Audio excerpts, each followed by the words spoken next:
C'est bon? C'est bon, oui, on vous entend. Oui, bonsoir.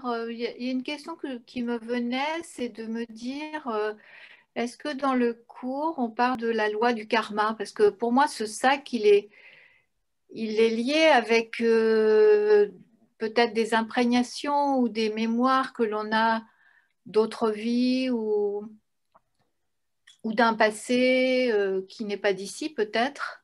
Enfin, qui est d'ici, de cette vie, bien évidemment, mais peut-être des empreintes, je dirais, d'ailleurs.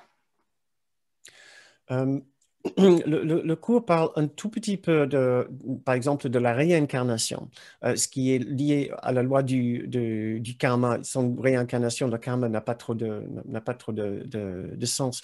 Mais par contre, il ne parle pas de karma en soi.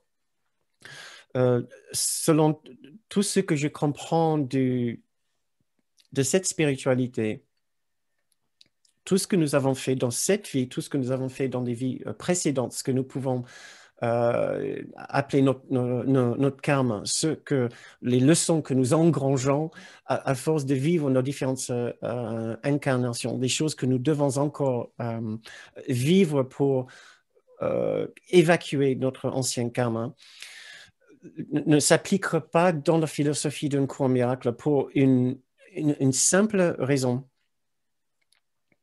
Tout ce que nous avons fait dans le passé euh, peut, peut exiger certaines expériences dans cette vie pour apprendre à ne plus faire comme nous avons fait, pour apprendre nos leçons de compassion et de bienveillance et d'unité. Absolument.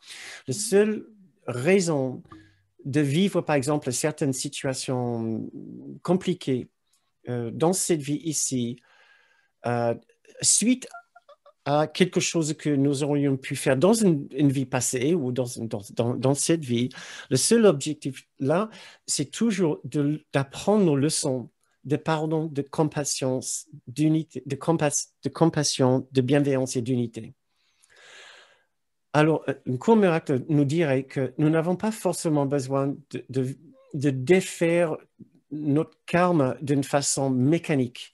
Nous pouvons défaire tout notre karma et faire toutes nos leçons dans un clin d'œil, simplement en acceptant cette leçon de compassion et de bienveillance qui vient de l'unité, qui est la leçon ultime, mais qui nous demande un tel détachement du petit soi qu'il est assez rare que nous le faisons. Mais c'est juste pour dire que et dans un cours miracle, nous lisons qu'un cours miracle peut nous économiser beaucoup de temps par le pardon. Parce que le pardon est la leçon que nous essayons tous d'apprendre avec notre karma, avec les différentes expériences karmiques que nous devons traverser. Le pardon et les autres leçons d'unité, c'est ce que nous essayons d'apprendre avec nos leçons karmiques. Mais nous n'avons pas besoin forcément de vivre des circonstances particulières pour apprendre le pardon. Ce soir, nous pouvons défaire 1000 ans de karma. Et je sais, il y a peut-être d'autres spiritualités qui vont dire totalement impossible.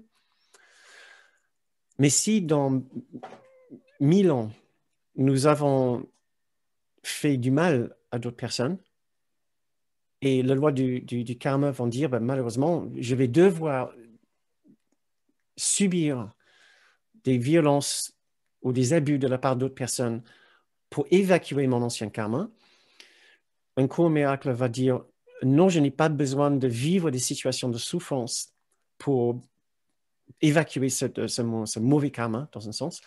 Euh, je peux vivre cette leçon instantanément en ayant un profond remords pour ce que j'ai été dans le passé. Le remords n'est pas la même chose que la culpabilité.